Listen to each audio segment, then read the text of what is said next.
Elevate Las Cruces. That's the name of the comprehensive plan the city is in the process of updating. What is a comprehensive plan and how important is it? We'll look at that in this edition of ASTA.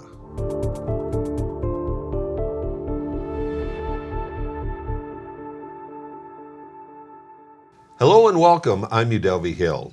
Elevate Las Cruces will set a vision to guide future development and redevelopment in our community. And here to tell us about Elevate Las Cruces is Srijana Basnyat. Srijana is a senior planner with our community development department, and she's our comprehensive plan manager.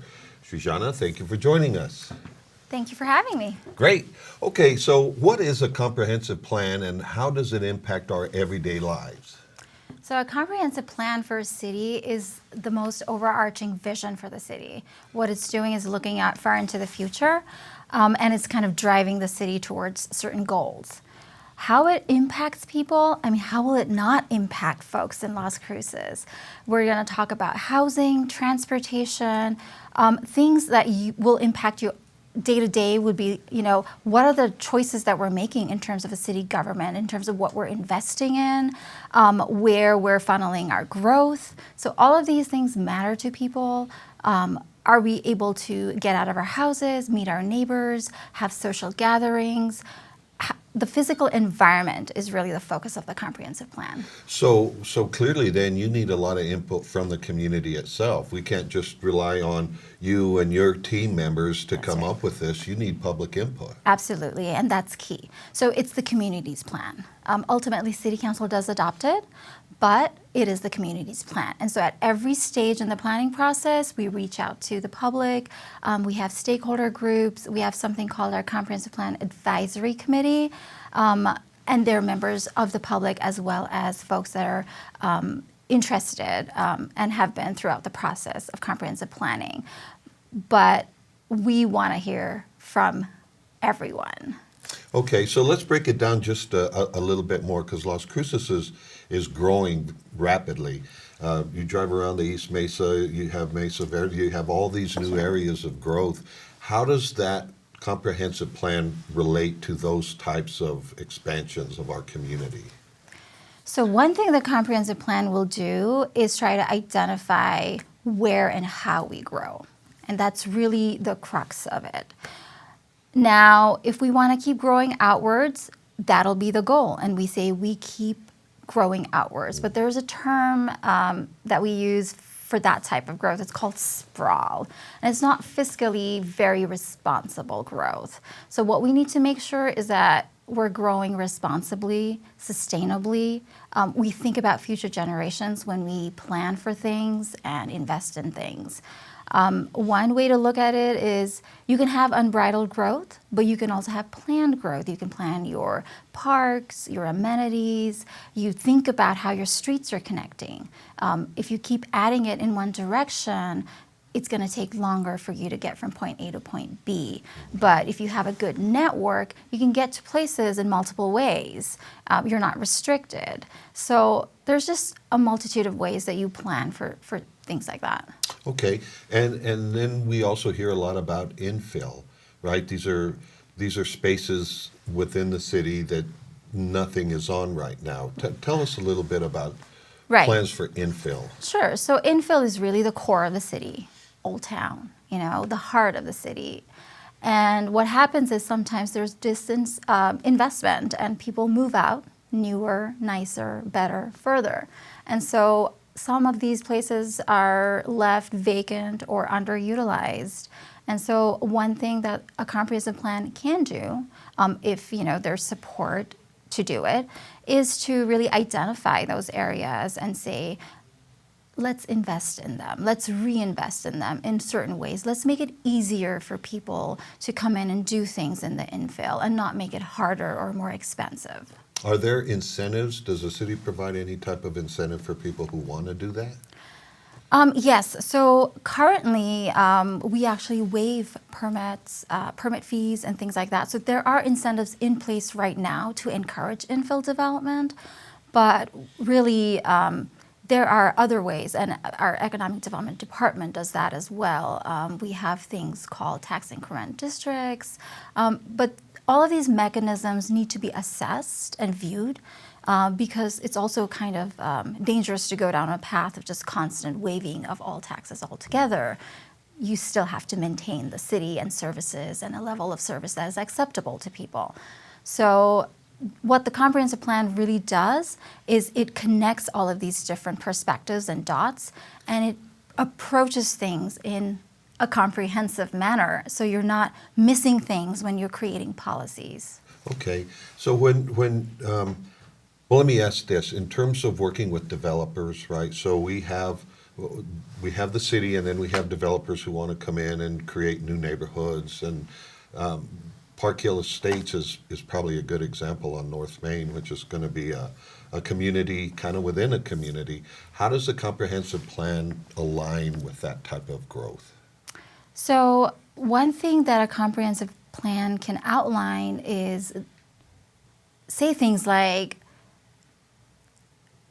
what kind of neighborhoods should occur, or how can we support existing neighborhoods. Neighborhood identity is something that's important. How do we encourage that?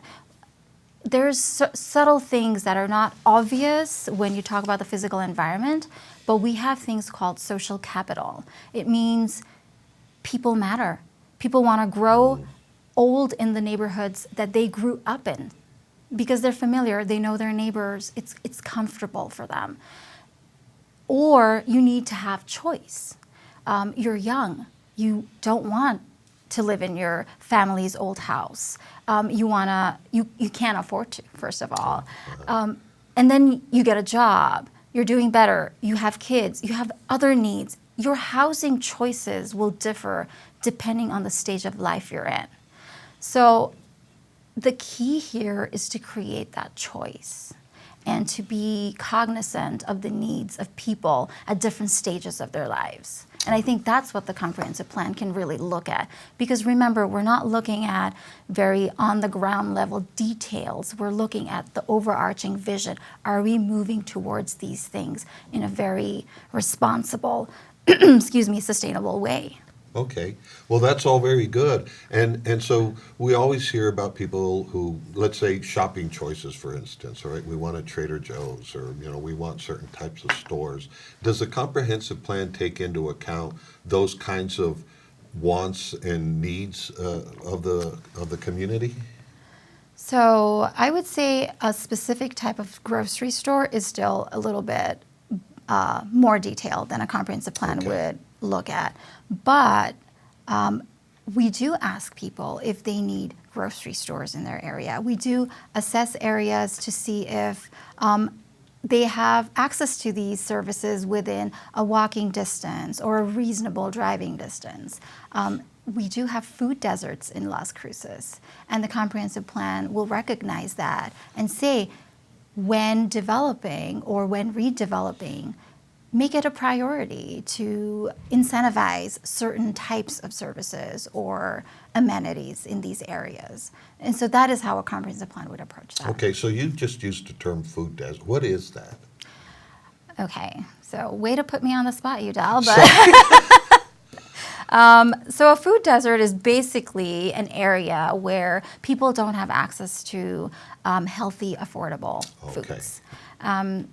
Within a reasonable distance. It's out of their way. Yes. They're going to have to travel some to get to that point. So we do have that, but the city also has something called the Urban Agriculture and Food Policy Plan, which was recently adopted. So we're working on that already, and that was a community initiated plan, actually.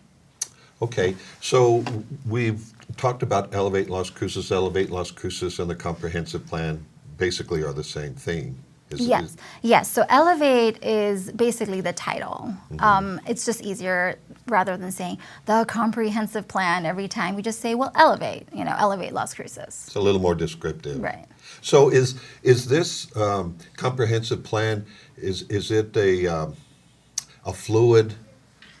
That it's always undergoing change. It's not just we do one every 10 years, or is there a time limit to it, and then we say, okay, after a certain number of time, we update it?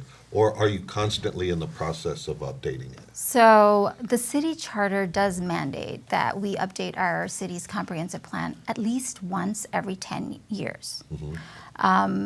However, this round, and the draft is out, by the way, for the public to view, we are actually looking at a recommendation to shorten that so that we're revisiting the comprehensive plan earlier and not waiting for the 10th year to really revisit, reassess, or evaluate the plan.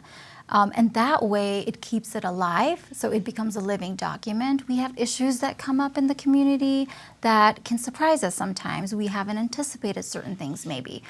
Well, we need to be flexible, we need to be agile, and we need to be able to handle these issues, still looking at it as part of the whole and not just into itself, like as a problem that is isolated from every other issue, which is rarely the case.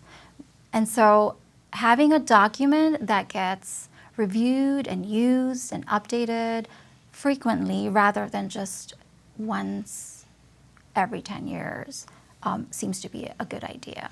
Okay, so we have a city council, we have a planning and zoning commission, and these are authorities that oversee growth in Las Cruces. So comprehensive plan, I would guess, is a big tool, a major tool for both of these boards to utilize.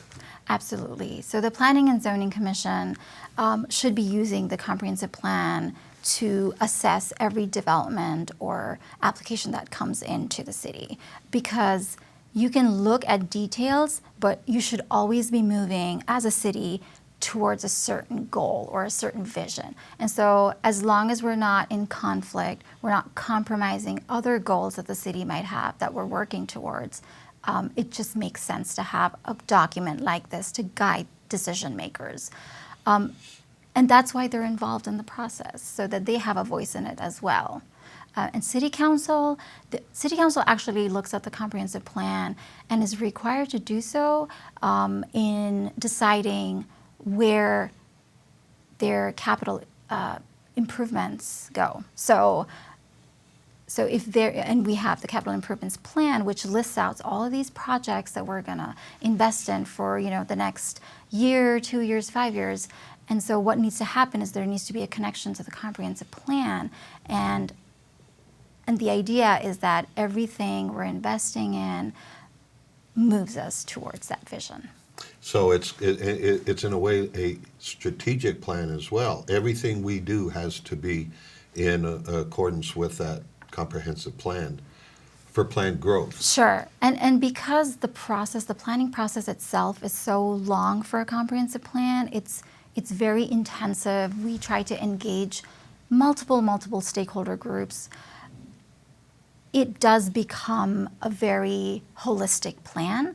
And then you can have shorter range plans, like the city council's strategic plan or the department's strategic business plans. And all of those kind of delve a little bit deeper and refine those goals.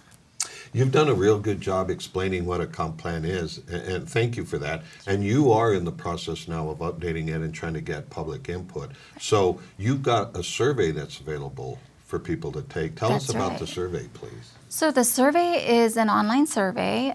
People can access it through elevatelascruces.com. That's the official website for the plan. It's the third survey, actually. We've had 2 earlier public opinion surveys done. We highly encourage people to take it. I think at this point, I just got an update yesterday that we have almost 500 responses already. Oh. But the survey closes December 14th. Okay. So definitely we encourage people to take it. We also have paper surveys available for those who don't have access to the internet maybe. Where are those available? So, I'm sorry. and that's fine. Those are available at some of our city centers, community centers. I don't have a list with me right now, but they're listed on our website. Okay. And they can also be available if someone just wants to walk into City Hall or give us a call. We can definitely have a paper survey available that way as well. Okay, and the online survey is available in Spanish as well, correct? It is. So Yes. trying to be as inclusive as possible. Absolutely. So there are some public meetings that are taking place this week. So public open houses, we have them Thursday, Friday, as well as Wednesday. Wednesday and Thursday in the evenings, Lynn Middle School and East Mesa Public Safety Complex. And Friday, we have it during the day at Sage Cafe.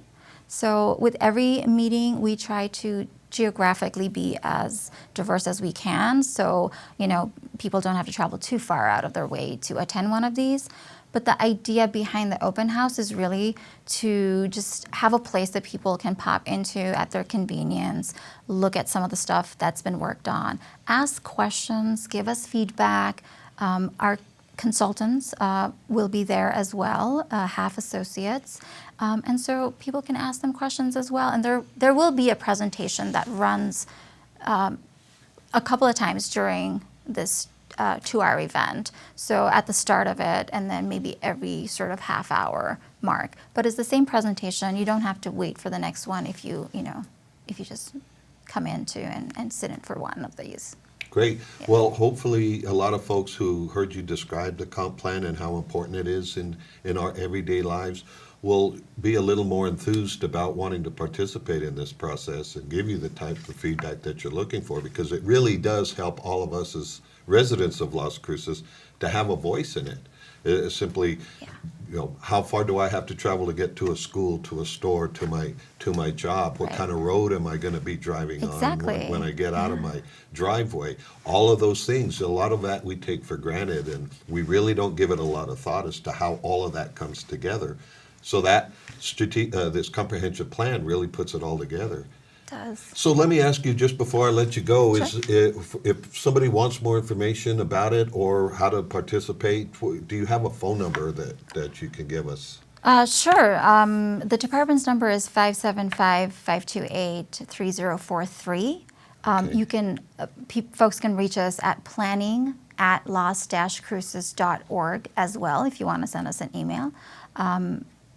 Or go to elevatelascruces.com. There's an actual big button to click to sign up for updates and input. So, Wonderful. yeah. Well, Srijana Basnyat, Senior Planner, and you're our Thank you. Comprehensive Plan Manager for the City of Las Cruces. Thank you so much for your time. Thank you.